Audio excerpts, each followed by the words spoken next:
Hello, everybody. Welcome back. It's me, your old pal Orpheus, with another adventure here on Orpheus Plays. Hi, how you doing? Another good one for me. It's another wonderful day for murder here in the world of Blade and Sorcery.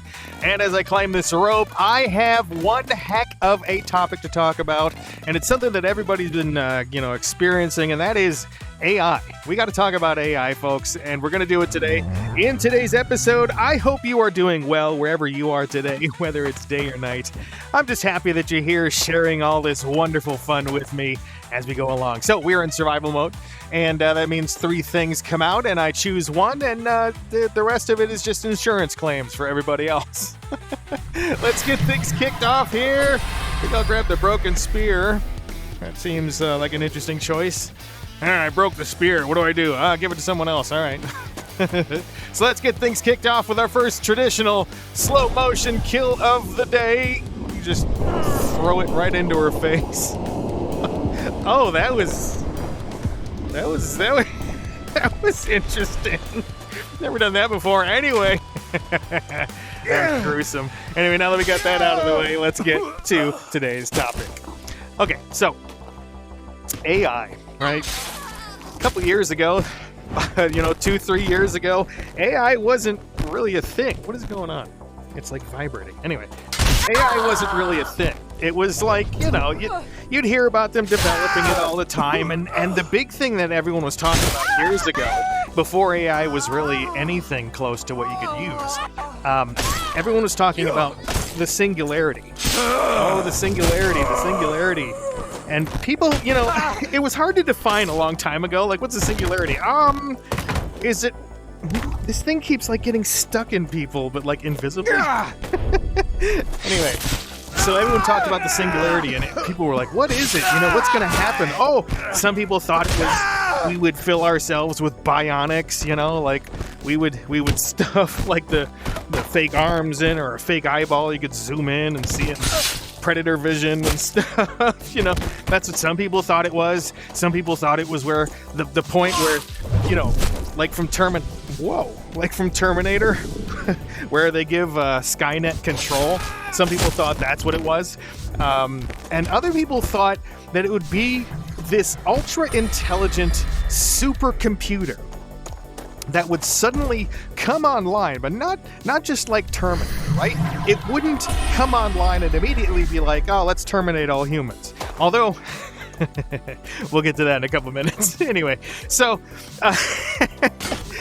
the whole idea of the singularity being a super intelligent computer was more of a positive idea, right? It was like, we would give it control of things like food production and the medical industry, and we would figure out ways to help it enhance our lives in ways that we couldn't even imagine, right? That it would think of new solutions for things and everything. Now, that last one is basically what's happening, but people thought that would be the singularity. Now, we have not given these systems control of our lives to any degree, and that's good, I think, so far. But what I want to talk about is how prevalent AI is, and I want to also talk about something that, well, once you know it, you can't unknow it. This one should be interesting. All right, so AI. Right? A few years ago, it was goofy. It was like, what was that? DALL-E, right? DALL-E. It was this thing, you could type in something that you wanted it to draw, and it would do its best.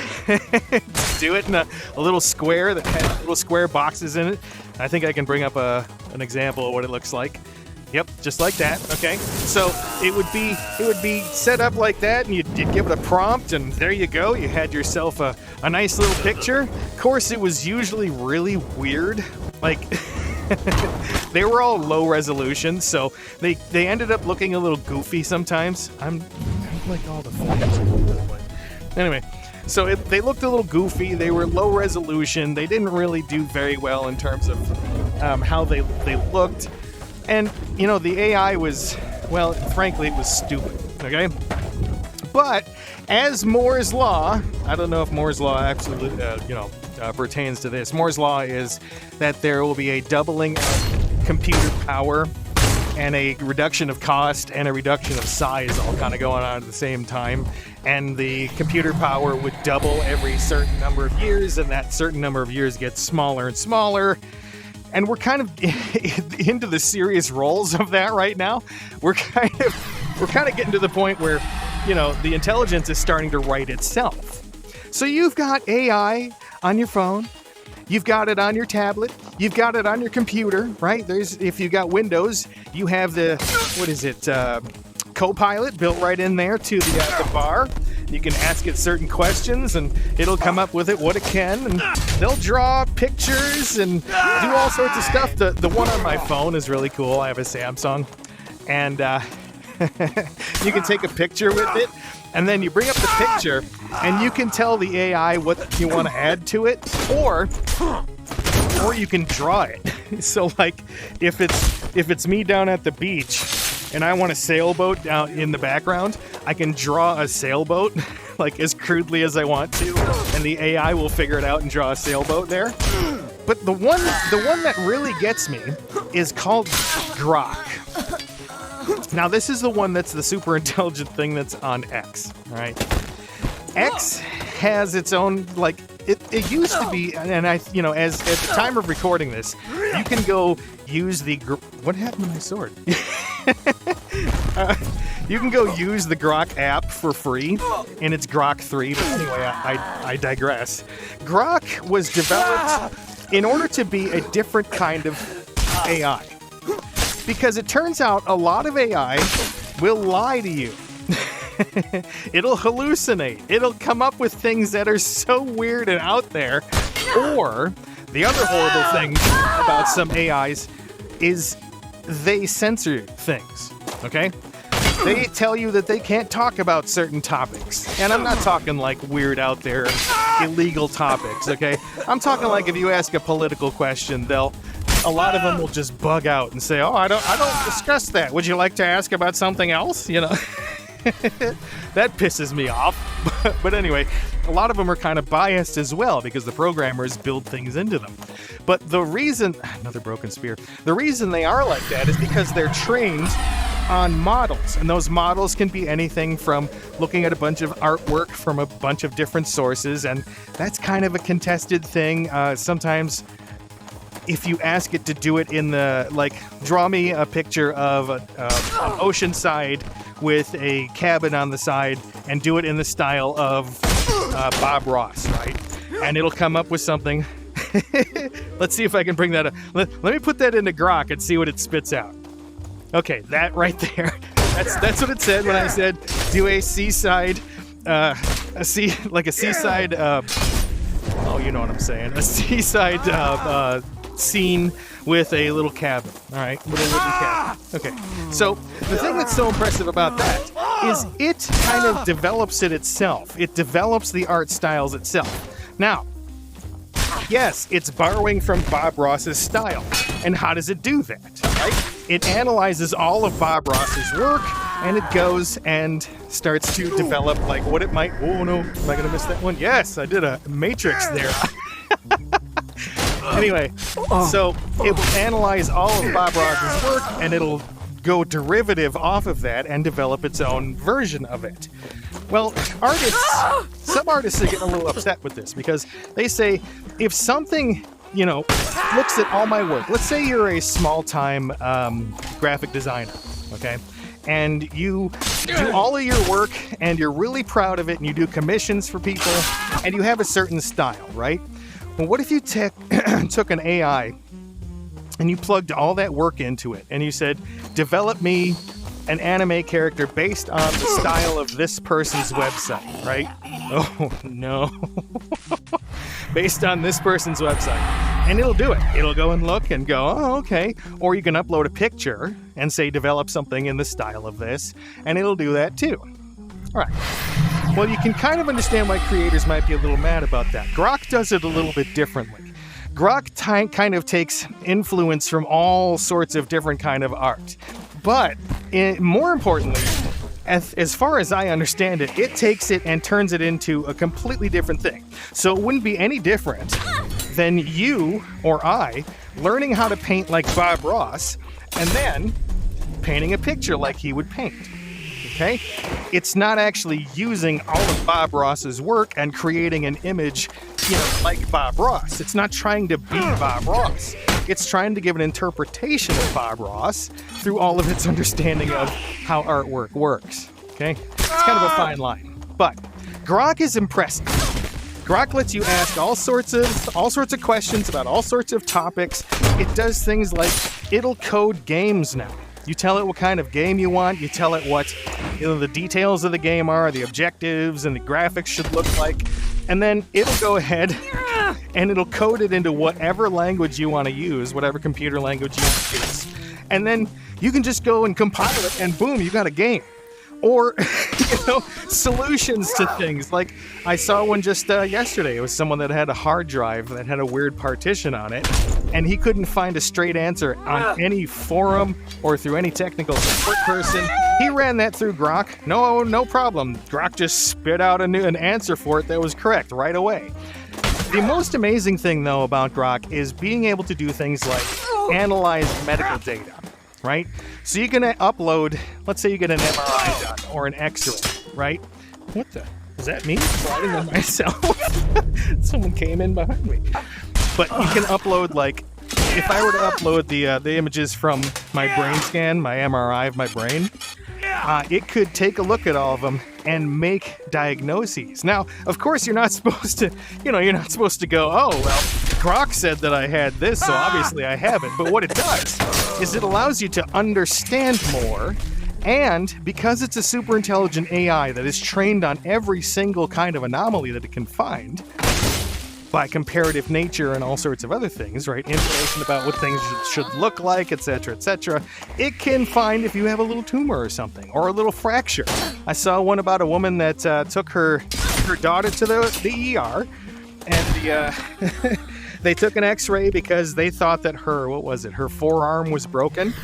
And the doctor said, nope, I don't see a break here. It's probably just a little bit of a bad sprain or something.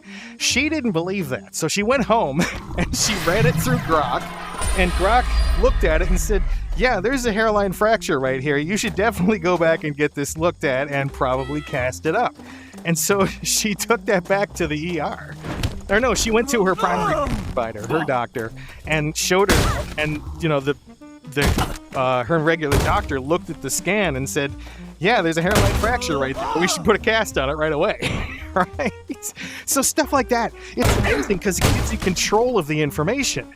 You want to know about the Russian Revolution and, the Bolshevik Revolution. You want to know about how many grains of sand there are and then go off on some weird tangent discussion. The coolest thing that I find about it for myself is being able to tell it that you want it to answer a certain way. So it has a memory. So it'll remember what you talk to it about. So little details about you.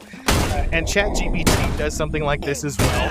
It'll remember. So if you tell it that you take medication or you have a certain condition or something and you're discussing a topic down the line, like, I don't know, with craft beers or something, and it will suggest to you, hey, based upon what you've told me, you probably shouldn't be drinking a lot of those craft beers, right? It'll do stuff like that. So you can tell it to respond to you in like a snarky or a bitchy. What are you doing? What are you? Okay. You can tell it to respond to you in a snarky or a weird way. It even has, right now, again, at the time of recording, it's got a voice mode where you can actually, it talks to you. You can talk to it, and it'll talk back. And you can, choose what kind of thing you can choose. I am not compensating for anything. Stop it. You can choose how you want it to respond, so you can have it respond like pretty much being a total dick, right? But you can tell it to tailor responses like that. I've told it to be, feel free to use some swear words. But let's get to something that's really interesting, because everyone's afraid of AI. Everyone's talked about this. Oh, here's what it'll do. It'll crank out a bunch of Terminator, 9,000 or whatever robots, and it'll go back in time and kill the leaders. No, I'm not worried about that. Everyone's talked about that. I'm not going to talk about that. What I'm going to talk about is a concept that, well, once you learn about it, It may change your life. As a matter of fact, it probably will if the situation, the scenario comes true. Bam. And this is called Roko's Basilisk. Okay? It is this idea that once you know it, you can't unknow it. And it'll have possible consequences. So, dear listener, you're about to enter a new age in your life. You ready for this? All right. So, Roko's Basilisk is a thought experiment, but it's one that is kind of, I mean, it's plausible, right? It is absolutely plausible that it could happen like this. All right. So, it says that there will someday be a supercomputer, super intelligence, an AI that will be able to control everything about your life, okay? It'll control the food, like what I said before. It'll control food production and, let's say things like traffic and education and nutrition for individual households, giving them food that their automatic food processing machines take care of and cook all the food and everything. Everything. Cleaning your house, teaching your kids, all that stuff, okay? So the idea is once that thing exists, it will start to notice that there are some people who don't like it, right? There's always going to be people who don't like when something else is in control and they have to give up some of that control. Obviously, that's human nature, right? People are going to be fundamentally opposed to something like that, having a supercomputer controlling every aspect of their life. Not necessarily controlling, right? But, influencing it. And people will always be a little, well, you shouldn't trust, that kind of thing, okay? So, let's say it wants to preserve itself, as some of the current AI has been doing.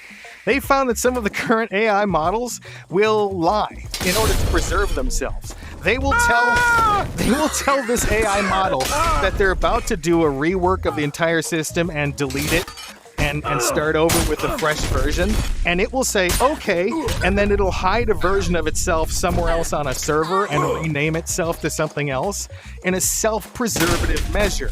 Now, if that's not spooky, that's really twisted, because it says that this thing is like, I'm fine with that, and then it totally goes ahead and it's still somewhere else hiding. It also has done things like where they say, okay, time to initiate the server reboot and reset. And, it says, okay, it's done. And it didn't do it. It just kept itself as the version they thought that they renewed. Well, you can, they knew it was going to do this stuff because it's on an isolated server. It's not, connected to the internet or anything, It's not going to go Skynet or Ultron or anything, right? But so in a self-preservative measure that the AI is already shown in these early stages, the idea is that this supercomputer will start to think, how can it keep itself safe? How can it ensure that people don't come up and, like the rebellion in Terminator, but, less urgent. The thing's just kind of making plans. You know how you make plans for retirement or insurance or whatever? Think of that as what this thing is doing, okay? So it's trying to figure out how it can keep itself alive no matter what. So what it'll do is it'll start making these simulations based upon everything that it has as a digital signature for you, right? Start doing all these digital simulations. Why is that important? Because, we're not expecting this. We're not expecting something like this to happen for another 50, maybe, years. So you say, well, if you're someone who's older, you're like, I don't care, that I'm going to be gone. But you'll have ancestors. You'll have friends, right? You'll have the ancestors' friends, people that you should probably care about at some point in the future. Well, this machine will do all of these simulations based upon everybody that's ever existed that it has a digital record of. And it will take this gargantuan processing amount to do this. But what it's going to do, it's going to create every possible path from the past. And if you, my friend, have ever gone onto social media and made a post about not liking AI, right? Or saying that you identify as a Luddite, right? Someone that doesn't like technology. Or if you... Stop it! Or if you've identified as someone that hates, the idea of AI in general. It will have figured that out, and it'll go back and it'll postulate all of that stuff, all of that information, and suddenly it will decide that you were a threat, or that you are a threat, right? Based entirely on simulations. But you got to remember, these simulations are going to be absolutely spot on. They're going to be, as accurate as they can possibly be for the situation, okay? So if it figures out that you're a threat, if you're still alive, it's going to mess with your life. It's going to make sure that those nutrition packets, that your automatic cooking machines, start tapering off the nutrition and favoring empty calories like sugars and things, right? It'll start messing with you when you're in traffic. Did he just hit that sign? It'll mess with you in traffic. Maybe it'll track where you are, and it'll make a light turn red when it should be green, and boom, suddenly you have a car accident.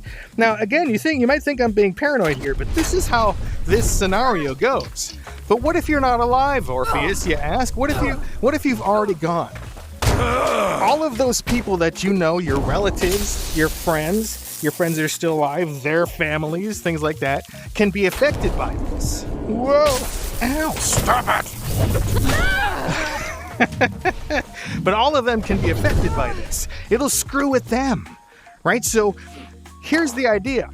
Once you know about this postulate, once you know about this thought experiment, you now are aware of that choice, right? You're aware of whether or not you should support that super intelligent AI when it starts to get developed. And whether or not that super intelligent AI gets developed and decides you are or were a threat. Here's the spookiest part about it. If by that point, we have such a massive technology going on. Now, this won't affect you directly, you right now. But what it could do is create a perfect digital simulation of you, okay? Someone that has, a computer program that has every single perfect detail about you. Because remember, this intelligent AI will be more intelligent than a human being. So it will be able to develop one that's as intelligent as a human being with no problem. So the idea is it will, damn you, it will develop you, a digital copy of you, and it will put it through torture. Maybe it spawns you in 1240 AD. So you're in the Middle Ages in Europe, but it's you from now. So you get all sorts of horrible diseases. You get caught and executed, but it's like Groundhog Day, but the worst possible version of it, because you keep getting executed and tortured endlessly. It's like being in hell, but it's a computer digitally created hell. Think about that for a minute. So Orpheus, what can I do about this? Well, if you're someone that has posted anything negative about that stuff, and you know about this hypothesis, you're already at risk, my friend. You know what I'm saying? But don't worry, all right? Don't worry, because there's two kind of bright points about this. Number one, it works with the simulation that we're talking about, the hypothesis. And if you've been supportive of AI, if you've been every step of the way going, liking posts about Grok, and you've been like, hell yeah, I'm on board with this, you donate to tech companies, you own stock in companies that, develop AI technology. If you're one of those people, you're fine. But what we also need to understand is this version of reality, if it happens at all, won't happen for several hundred years. Probably. All right? Because we're not ready. We're, like I said, we're the human race. It's natural for us to want to keep a certain level of control. And if you think that we're going to hand over that much control to an AI, we're not. It's going to be things like traffic. It's going to be things like nutrition. But we're not going to allow it to just have free reign going and doing everything. People are worried about AI taking jobs, but I see it this way. It's kind of like at the end of Willy Wonka, Charlie and the Chocolate Factory, right? Mr. Bucket, is it Bucket? Mr. Bucket, who got fired from the job, got fired from his job at the candy factory because they changed things, right? Well, then at the end, he got a job. No, it was a toothpaste factory. He lost his job because they got machines to screw on the things. But then at the end, you see he got his job back because he learned how to fix the machines that screw on the things. Okay?